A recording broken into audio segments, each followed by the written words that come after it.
안녕하세요. 법무법인 파트너의 최홍준 변호사입니다. 오늘도 이 도산제도에 대해서 몇 가지 알아보도록 하겠습니다. 네, 변호사님, 채무자들의 네. 채권에 대해서 네. 채권 소멸시효라는 게 있던데 이건 무엇인가요?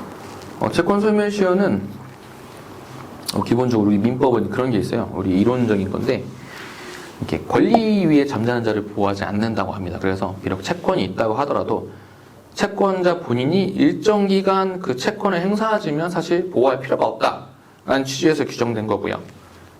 기본적으로 일반 인사채권 같은 경우에는 이제 채권자가 채권을 행사할 수 있는 날로부터 10년간 행사하지 않으면 그 채권은 결국엔 이제 소멸을 하게 돼요. 그래서 행사할 수 없게 되고요. 상거래 관계에 있는 채권 같은 경우 5년의 소멸시효가 있고, 어떤 물품대금이나 공사대금 채권 같은 경우는 3년, 호텔비, 모텔비 같은 거나 숙박채권은 1년 이렇게 민법에서 정하고 있는 소멸시효라는 어떤 그런 규정이 있습니다. 거기에 대해서 채권자가 채권의 권리 행사할 수 있는 기간을 정하고 있다 이렇게 보시면 되겠죠. 이게 발생한 날로부터의 기간을 보는 건가요? 그렇죠. 그러니까 예를 들어서 그런 겁니다.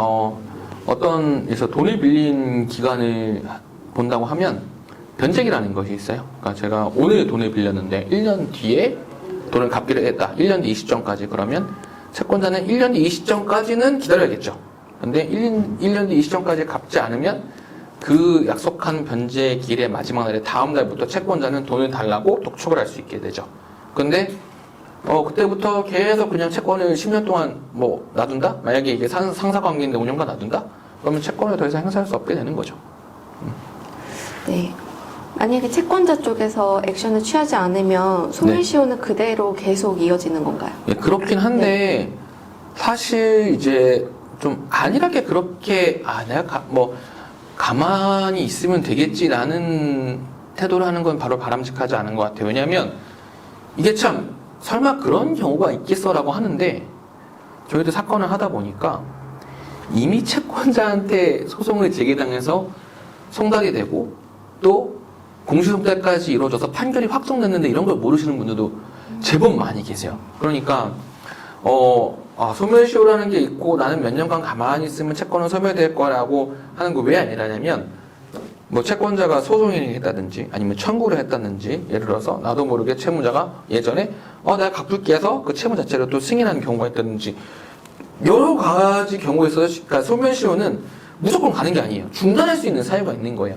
채권자가 어떤 자기 채권 행사에 대한 조치를 취한다고 한다면 이것을 일일이 설명하면 너무 이제 좀 민사적으로 좀 긴 얘기가 되니까 좀 축약해서 어쨌든 채권자가 자신의 권리 행사를 정당한 방법으로 하게 된다면 이 소멸시효가 기산되는 게 중단이 됩니다. 소멸시효가 결국 제일 대표적인 소송행위죠. 소장을 딱 소송을 제기하면 소멸시효는 중단되는 거예요. 그때부터 이제 계속 살아있는 거예요. 그런 거를 인지하지 못하고 그냥 내가 돈 줄 날로부터 몇 년 지났으니까 이제 없어졌겠지. 이런 거는 너무 안이한 생각이고 뭐가 무서웠냐면 그렇게 묶여두었던 채권이 어느 날 판결에 따른 지연손해금 12%, 옛날엔 15%까지 있었죠. 12%, 15%가 붙어가지고 오면 원래는 원금 1,000만 원짜리가 한 7, 8년 지나니까 몇 천만 원 돼서 돌아오고 이런 경우가 왕왕 있는 거예요. 그렇기 때문에 자신이 어떤 채무를 쥐고 있는지에 대해서는 특히 개인회생이나 개인 파산을 염두에 두고 계신 분들이라면 꼼꼼히 체크해 보셔야 된다. 그래야 예상하지 못하는 불이탈을 겪지 않는다. 이렇게 생각하셔야 될 것 같습니다.